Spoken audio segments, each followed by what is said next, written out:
everybody, it's Annette with the Art of Intuition. Today we're going to talk about telepathy experiments. How can we really start playing consciously with the theory or actuality of telepathy? So I did a video a while back about whether you were sending or receiving, so I'm not going to get into that again, but you guys can check that one out. Today we're going to talk about experiments. So the first thing we're going to do is pick someone we do not have beef with, and they have no beef with us.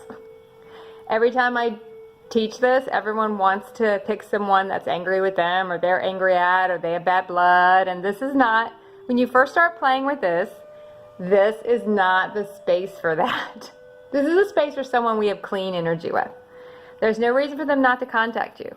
Because remember, you're just kind of showing yourself how this works, kind of letting yourself remember how it works. Remember, we're always receiving and transmitting subconsciously all the time. This is just going to bring it to our conscious mind with some fun experiments. So the first thing we do, pick our person. Remember, clean slate, no beef. We'll get to the beef part later on what we can do to kind of ease that out. Second, make sure your intentions are clear. Remember, these are energetic messages. So if it has a hidden agenda, someone is going to pick up on that and they're going to feel that. Whether they feel it consciously or subconsciously, they're going to know. So just be aware of that. Make sure you're coming from your purest place and why you want to talk to them. I have a lot of people that might do this with sales customers to see if they can get them to call them. So you can kind of play around and do it with whoever.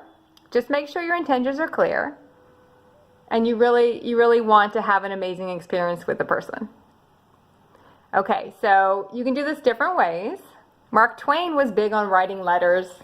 He did a lot of telepathy experiments where he wrote letters and they would not mail them to see if the people would contact him back. And they did. He had one experiment where he wrote a whole book and he knew his friend would also write the same book by telepathy. So he didn't mail the manuscript, and when he was going to finally mail the manuscript, his friend mailed him the exact same manuscript. So there's a lot of fun variations on this, but since we're not really in 1890 anymore, or whenever Mark Twain lived, that might not even be when he lived, but I want to think that's right. We can also do a text or an email. So you can pick out your sender, write the message, don't send it. Just let it sit there. Don't send it and see if that person contacts you. See how long that person takes to contact you. Also be open to getting an answer in your dream state, because sometimes you'll pick up on their answers in your dream state.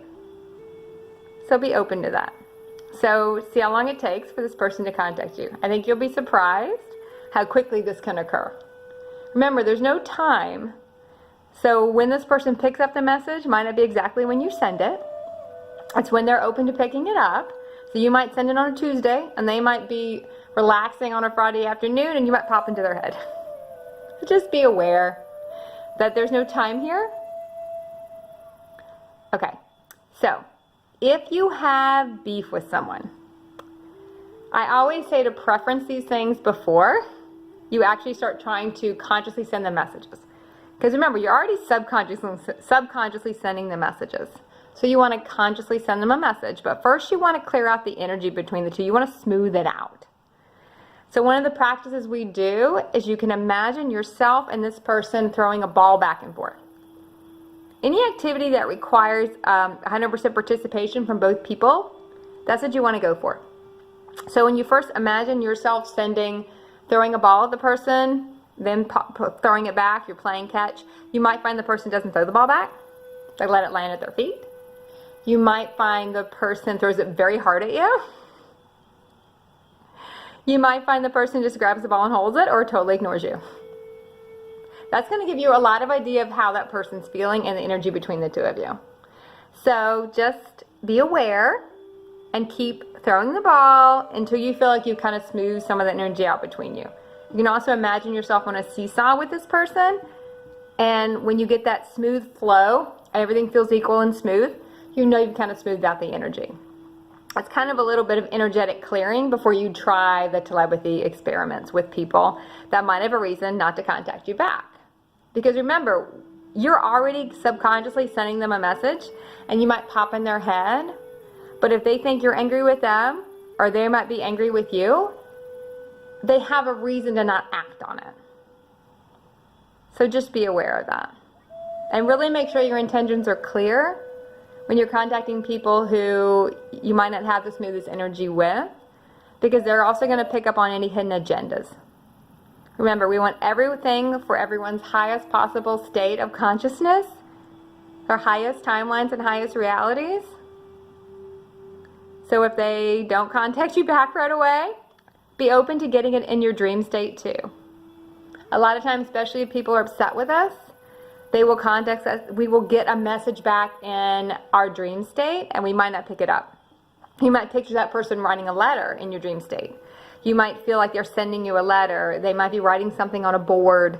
Just be aware that a lot of times, if they are not ready to physically contact you, they might contact you in the dream state and give you your answer. Also be aware of symbols, codes. A lot of our soul kind of speaks in symbols and codes, so be aware of receiving those. And sometimes instead of maybe sending a verbal message when you're doing the telepathy, especially with someone that you have an issue with or has an issue with you, try a symbol.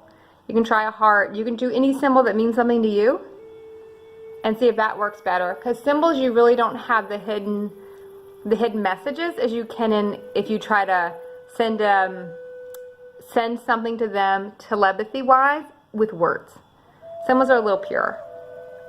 Okay, everybody, enjoy your telepathy experiments. Have a blast. They're lots of fun. And keep practicing the art of intuition.